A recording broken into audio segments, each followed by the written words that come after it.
I just want to like understand what it was like to actually be there. Wow, he's served in so many places. This is Lloyd Thomas Bentley. He's actually 98 years old. Wow, 98? Yeah, he served in the Royal Air Force Transport Command. He flew planes on D-Day across Juno Beach with paratroopers and supplies. Wow. I'm gonna interview Colin Braun. He was born in Ancaster, and I live in Hamilton, a few minutes away, which is pretty cool. And he fought on Gold Beach in D-Day, and they marched into Normandy, France. I find that really brave. Yeah, I'm gonna interview this Alex Polowin. He was in the Canadian Navy. His ship was protecting the ships that were helping troops off onto the beaches on D-Day. He's also got lots of different awards. I'm hoping to get some personal stories. Like, I want it as if like from one 13-year-old to a veteran, right? You know, like tell me stories, I want to hear them. It's like talking with a time traveler. Exactly. Yeah. I wonder how those experiences have shaped them, and the opportunity to talk to real veterans who have gone through these experiences is something so special. I was born right here in Ancaster. I was going to high school when World War II started. That was a way of life. Everybody joined something. So Arjun, you excited about today? Oh, I'm so excited, to meet, actually, my first veteran. It's gonna be awesome. He's gonna have a lot of stuff to share, and it's gonna be interesting to hear what he's gonna say. When I think of all the soldiers fighting on D-Day, I think of sacrifice, of course. Hi, Mr. Brown. Hi. Nice to meet you. Nice to meet you. When I interview my vet, I really hope to get some personal stories, because it's not every day you get to interview a veteran from World War II. We're gonna lock him out. So I've seen film of soldiers approaching the coasts of northern France, and I can't imagine how it must have been, to be in that situation. With planes everywhere, and people are screaming, shouting, everybody's going crazy. And how were the landings like for you? Well, just as we were going to get from the Canadian ship called the Prince David down to a smaller boat so we can get closer to the beach, the driver of the boat didn't seem to realize that there was a floating dock. But there was part when it went underwater. He drove our boat across that, and we got stuck sitting there. And you know what? We had to wait till the tide changed. Well, that isn't very comfortable, because you can't do anything sitting on that little boat, mass of people. Was it scary for you? Like, what was going on? Not really. Not really? There's so much going on. You immediately feel, I'm such a small individual. They can't be just coming to kill me. Yeah. They kill that guy over there someplace, but they're not going to kill me. Did you ever get hurt while fighting during D-Day? I think we had a total of 14 Canadians in my unit, Yeah. and I was the only one who wasn't wounded. Oh, wow.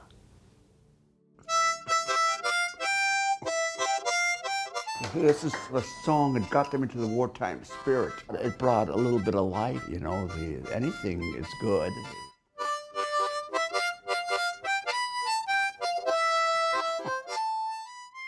Hello. Hiya. Hi. How you doing? Good, good. Nice to meet you. A pleasure. So, how was D-Day? What was it like? Were you afraid? Like when D-Day came around, by then I had a lot of experience already that the fear of getting killed then wasn't as great then as it might have been, because we were in a lot of combat before D-Day. So it was just a dangerous job. So, out at sea, did you have any encounters with enemy ships? We did, yeah, we did. We torpedoed a Dutch destroyer that the Nazis captured. The ship is on fire, and oil comes out on the water, and people dive into the water, and the water is on fire, And it's a very, very horrible scene. I know I cried when I saw that. It was like, I couldn't believe that I went through that. I didn't dream I'd ever go through anything like that. I figured I'd never make good soldiers, so I joined the Air Force. And all my friends joined, and out of about 45, there's only 3 or 4 of us got back. Hi, Mr. Bentley. Hi, how are you keeping? I'm Sarah. Nice to meet you. It's a pleasure. I was just thinking in the car over here, there's an 84-year difference between us. I'm 14 years old, a grade 9 student, and I understand you played a role at Juno Beach on D-Day. I never did anything special on D-Day. I just followed orders like everybody else. And on June the 6th at supper time, 6 o'clock, we towed a glider in which landed on the east side of a bridge over the Sword Beach. That was an amazing sight to see everything. And the planes are all different heights, 4 or 5 different levels of planes. And there was 13,000 aircraft took part. And I think I could see about 2,000 or 3,000 aircraft at one time. And the ships down below were so thick, it was 5,000 to 7,000. I swear if I stepped out, if I had long legs, I could walk back to England on the ship.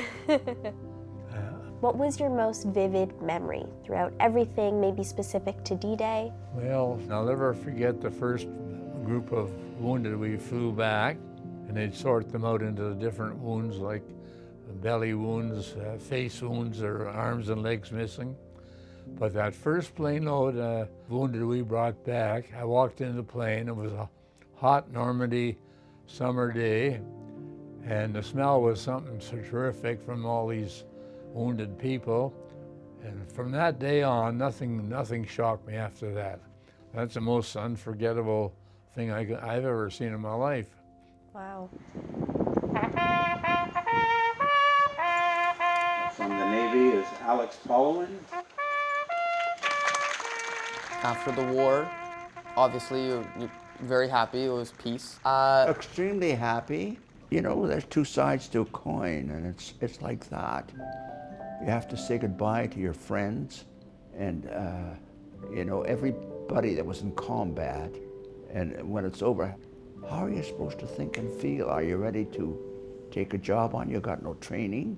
Are you ready to go back to school? Maybe yes, maybe no. Yeah. And it's very, very, very frightening.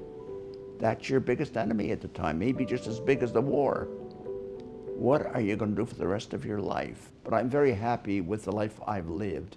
With your Jewish heritage, how was it in the war? How was it to forgive after all Jewish people have gone through? At times it was very, very painful, but I don't have no malice in me at all. I've forgiven our enemy. You have to forgive. You have to, or suffer in a different way.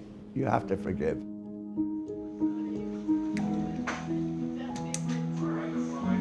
Now, coming back after the war, how did that all affect you? Nothing seems to phase on me. I just make the most of what I got, and that's it. I don't have any nerves to speak of, and I guess that's part of living this long, is I never did seem to have any nerves.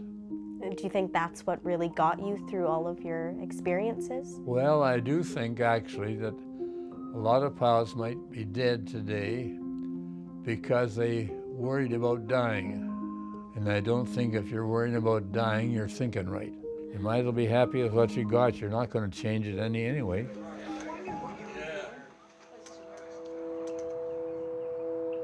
Do you think history can repeat itself? And if we don't know about D-Day, that we don't know what could happen next? Like, Oh yeah, you can't win a war. There's no such thing as winning. it'll keep going and going. Yeah, all the mistakes Yeah. are made by human beings, and they do the same thing again. Would you do this all again? Meaning, like, would you join the war again and relive this experience? Oh, I suppose. I wouldn't be quite so eager because it just destroy a lot of people's lives and whole countries.